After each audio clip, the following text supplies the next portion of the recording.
یہ فرمایا تھا کہ جو شخص اپنی بیوی کو طلاق دیتا ہے گویا کہ ناحق، وہ گویا کہ اس سے زنا کرواتا ہے، یعنی یہ کہ طلاق ہو گیا اس کو، اب وہ بیچاری جو ہے وہ بے شوہر کے ہے، عام طور پر مطلقہ سے کوئی شادی نہیں کرتا، تو اب اس کے فتنے میں مبتلا ہونے کا امکان موجود ہے، وہ زناکاری پر آمادہ ہو سکتی، تو جس شخص نے اسے غلط طلاق دی تھی در حقیقت وہ ذمہ دار ہوگا اس زناکاری کا جو وہ کر رہی ہے۔ یہ اصل میں ایک اخلاقی تعلیم تھی جس کو کہ انہوں نے قانونی سمجھ لیا اور طلاق کا دروازہ بند کر دیا، حالانکہ شریعت موسوی میں طلاق کا راستہ کھلا تھا جیسے شریعت محمدی میں، یا اگر کوئی صورت ایسی ہے کہ مزاج نہیں مل رہا ہے تو ٹھیک ہے، علیحدہ ہو جاؤ، سیپریشن کا راستہ کھلا ہوا ہے۔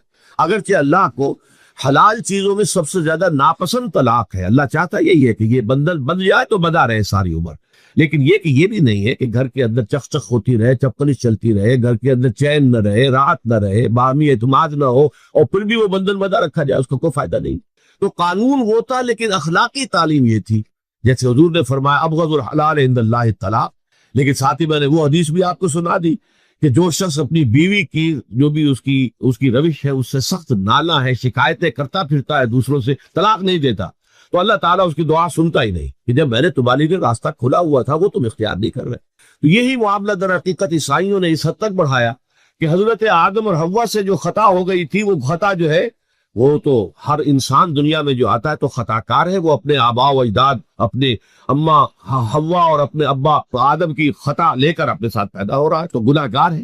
Man is sinful from the very birth. اب اس کا کیا علاج ہو گیا؟ وہ تو اس کا علاج ڈھونڈا کہ اللہ نے اپنا اکلوتا بیٹا زمین پر بھیج کر اور اسے ان لوگوں کی طرف سے کفارہ بنا لیا کہ جو ہمارے اس بیٹے پر ایمان لیا۔ یہ سارا عقیدہ بنائے فاسد علی الفاسد کیوں ہوا؟ کہ توبہ کے بارے میں تصور ان کا غلط ہو گیا۔ اللہ قرآن مجید نے واضح کیا کہ غلطی تو ہوئی تھی حضرت آدم و حوا سے، شیطان کے بہکانے میں آ گئے تھے، لیکن یہ کہ پھر انہوں نے توبہ کی، اللہ نے تاب علیہ، اللہ نے اس کی توبہ قبول فرما لی۔ فتلقى آدم من ربہ کلمات فتاب علیہ، تو آدم نے اپنے رب سے کچھ کلمات سیکھ لیے، پشیمانی تو ہو گئی تھی، شرمندگی ہو گئی تھی، لیکن الفاظ نہیں مل رہے تھے، کن الفاظ میں میں اللہ کی جناب میں توبہ کروں۔ اللہ کی کمال شفقت کے اللہ نے وہ الفاظ بھی انہیں تلقین کر دیے جو سورہ اعراف کے اندر بیان ہوئے ہیں، ربنا ظلمنا انفسنا وان لم تغفر لنا وترحمنا لنکونن من الخاسرین، اللہ نے توبہ قبول فرما لی، فتاب علیہ۔ اب جو بچہ پیدا ہو رہا ہے نسل آدم کا، وہ کوئی اپنے جد امجد جو ہے حضرت آدم اور حضرت حوا کے گناہ کی پوٹ لے کر نہیں آتا ہے، وہ تو کل مولود یولد علی الفطرہ، فطرت الاسلام پہ پیدا ہوتا ہے۔ تو توبہ کی در حقیقت جو عظمت اور حقیقت ہے ہمارے دین میں، اس کو نہ سمجھنے سے بھی بہت بڑی غلطیاں لوگوں سے ہو جاتی ہے، اور تاریخ انسانی میں اتنی بڑی بڑی غلطیاں ہوئی۔ طلاق کے معاملے میں بھی عیسائیوں نے پھر یہ کیا کہ سوائے اس کے کوئی شکل نہیں ہے کہ بیوی زناکار ہو تو پھر تو طلاق ہو جائے گی، سیپریشن ہو جائے گی، لہذا جو طلاق دینا چاہتے تھے وہ ایسے مواقع پیدا کرتے تھے کہ بیوی زنا کرے، یا یہ کہ جھوٹی گواہیاں فراہم کرتے تھے زناکاری کی اور پھر اس سے چھٹکارا حاصل کرتے تھے۔ اس کے بغیر چھٹکارا حاصل کرنے کی کوئی شکل نہیں تھی۔ اس میں بڑے بڑے افسانے جو ہیں وہ مغربی لٹریچر کے اندر آپ کو ملیں گے کہ عورت سے نجات پانے کے لیے انہیں پھر یہ کرنا پڑتا کہ جھوٹے طور پر جھوٹا الزام تہمت لگا کر اس کے اوپر زنا کا الزام ثابت کرے، یا یہ ہے کہ اسے واقعتاً خود ایسے حالات میں ڈال دے کہ وہ زانیہ بن جائے اور پھر اس سے نجات حاصل۔ یہ گویا کہ پھر وہی بنائے فاسد علی الفاسد، ایک غلط بات کے اوپر دوسری غلط بات کہی۔ تو توبوا الی اللہ توبۃ نصوحا، توبہ کرو اللہ کی جناب میں جو کہ خالص توبہ۔ خالص توبہ میں 3 شرائط میں نے بیان کر دی کہ اگر اللہ کے حقوق میں معاملے میں کبھی بیشی ہوئی ہے تو پھر یہ ہے کہ پشیمانی حقیقی، عزم مصمم دوبارہ نہیں کروں گا، نہ کروں گی، اور نمبر 3 یہ کہ ایک مرتبہ اس گناہ کو لازماً چھوڑ دینا۔ اس کے بعد جو ہے اگر یہ حقوق العباد میں سے ہے تو ایک چوتھی اضافی شرط ہے، یا تو اس کی تلافی کرو، اس کا پیسہ مارا تھا تو پیسہ دو، بہن کا حق جو ہے وراثت میں کھایا تھا تو اس کو ادا کرو، یا اس سے معافی حاصل کرو، یا پھر ایک شکل ہو سکتی ہے کہ اگر وہ فوت بھی ہو گیا ہے، اب کوئی شکل نہیں ہے، اس کی طرف سے صدقہ و خیرات کرتے رہو، اللہ یہ میں کر رہا ہوں اس کے حساب میں اس کو جمع کر دے، اور میری جو کوتاہی تھی اس کو معاف فرما دے، اس کو جو ہے وہ ڈیبٹ کریڈٹ ہو جائے گا، ورنہ پھر آخرت میں یہ ہوگا کہ آپ کی نیکیاں اس کے حوالے کی جائیں گی، یا آپ کے پاس نیکیوں کا ذخیرہ بھی کافی نہ ہوا تو اس کے گناہ آپ کے پلڑے میں ڈال دیے جائیں گے۔ اور اسی کو حضور نے فرمایا کہ میری امت کا اصل مفلس وہ ہے۔ آپ نے پوچھا اتدرون من المفلس، آپ لوگ جانتے ہیں کہ مفلس کون ہوتا ہے؟ تو صحابہ نے وہی جواب دیا جو ہم میں سے ارشد جواب دے گا، المفلس عندنا من لا درہم لہ ولا دینار، ہمارے نزدیک ہم مفلس اس کو کہتے ہیں جس کے پاس درہم و دینار نہیں ہے، روپیہ پیسہ نہیں ہے۔ حضور نے فرمایا نہیں، میری امت کا مفلس وہ ہوگا جو قیامت کے دن حاضر ہوگا، بہت سی نمازوں کی وہ پنڈ لے کر آئے گا، وہ گٹھڑی لے کر آئے گا، گٹھڑا لے کر آئے گا، اور روزوں کا اور اس کا اور حجوں کا اور اس عمروں کا، لیکن وقت شتم ھذا واکل مال ھذا، اس نے مال کھایا تھا فلاں کا حرام طریقے سے، فلاں کو گالی دیتی تھی، فلاں کو تہمت لگائی تھی، حقوق العباد کے اندر جو ہے اس کی عزت پر حملہ کیا تھا، وہ سارے مدعی جمع ہو جائیں گے۔ اللہ تعالیٰ کسی سے کہے گا بھائی تم اس کی نمازیں لے جاؤ، کسی سے کہے گا اس کے روزے لے جاؤ، اچھا تم لو حج لے جاؤ، اس کے عمرے لے جاؤ، اور اس کے بعد بھی مدعی باقی ہوں گے، تو اب مدعیوں کے گناہ اس کے پلڑے میں ڈالے جائیں گے، اور پھر وہ دوسروں کے گناہوں کے بوجھ تلے دب کر جہنم میں جھونک دیا۔ تو یہ حقوق العباد کے اندر معاملہ اس سے بھی کہیں زیادہ سخت ہے کہ جو حقوق اللہ کا ہے۔ اللہ تو بڑا غفور ہے، رحیم ہے، اس کے اندر وہ رعایت بھی کرے گا، لیکن حقوق العباد کا معاملہ اللہ کہہ دے گا یہ میرا معاملہ ہے ہی نہیں، یہ تمہارا آپس کا معاملہ ہے، تمہیں اس میں تو جو بھی ہے لین دین کر کے ہی معاملہ چکانا ہوگا، دے دے کر معاملہ ہوگا، اس کے بغیر نہیں۔ تو توبوا الی اللہ توبۃ نصوحا عسیٰ ربکم ان یکفر عنکم سیئاتکم، این ممکن ہے، عسیٰ اصل میں امید دلانے کے لیے ہوتا ہے، شاید کہ ایسا ہو جائے، لیکن جب اللہ کی طرف سے یہ لفظ آتا ہے تو یہ یقینی معنی، یقینی وعدے، اللہ کا وعدہ ہے، اگر تم یہ توبہ نصوح کرو گے تو اللہ کا وعدہ ہے تم سے کہ وہ تم سے تمہاری برائیوں کو دور کر دے گا۔